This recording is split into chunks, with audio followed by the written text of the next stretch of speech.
Good morning to all. Very warm welcome to you all. Already we completed our syllabus actually. So based on that, we are all revising the lessons which we saw, which we seen already. Okay. So based on that, today we're going to see about the Indus civilization. So Indus civilization is an important civilization compared to any other civilization in our world. So remaining civilization is there means yes is there. What are that sir means? Near to 4 is there. What is that? Mesopotamian civilization, Egyptian civilization, Chinese civilization, Indus civilization. These are all the 4 major civilizations available in our world. In that, we're going to see about the Indus civilization. So first of all, we want to know what is a civilization. The civilization is one of the at particular period the peoples are developed themselves in a tradition, culture, occupation, and everything, and settled in one place. They started to settled in one place. That's the important thing.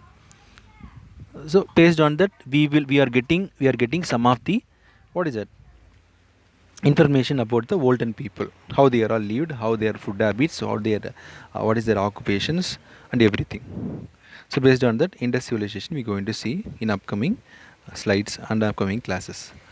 So first question, why did people settle near us? Why this question came means, if you see in all the civilization, Mesopotamian civilization, Egyptian civilization, or maybe Indus civilization or Chinese civilization, everything will be settled near to the rivers only. What is the major reason for that means? First reason, the soil is fertile, fresh water, easy movement of the people and goods. Yeah, fertile soil they will get because of the floating of the river. The minerals will be settled in the banks of rivers, so soil will be fertile, so yielding will be easy, more yielding they will get.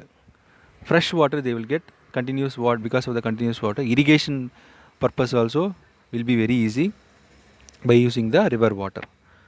Okay, and next one, easy movement of the people and goods. So by because of the floating water the people can move from one place to another place easily. At the same time goods also they can use to move.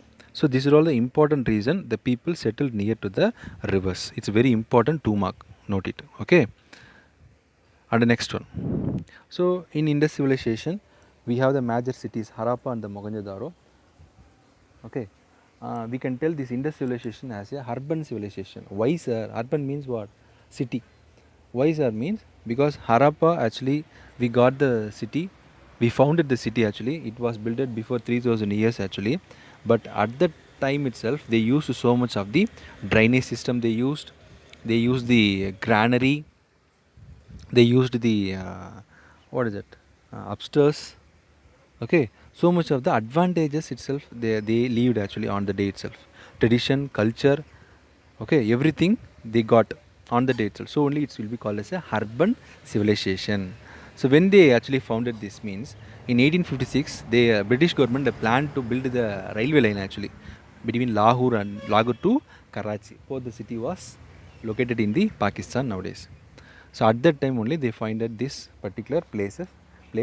Some of the evidence they got like bricks actually, around bricks, and some of the high walls, some of the high towers and everything.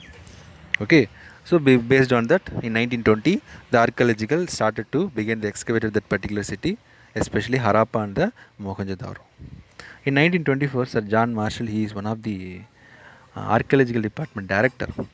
He finded most of the futures between the Harappa and the Mohenjo-daro. Harappa and the Mohenjo-daro.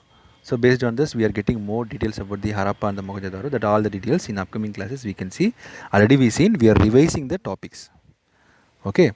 And next we are going to see about the how the archaeological department they are finding their data actually. They are finding their data. So archaeological department they are finding the data. A lost city. How they are finding means by using the by finding the bricks, by finding the stone, by finding the pottery pieces actually. Based on that, based on some studies, based on some research, they are getting the data about the particular objects, particular materials. Okay, because by finding that material only, uh, how they can find bricks by stone and by pot pieces, how they can find means for that separate studies there in archaeological department. Based on that they can find that. Okay, And next one, they search the ancient literary sources of the reference about the place actually. Literary sources like poetry. For example, in we seen important cities in fourth lesson we seen no.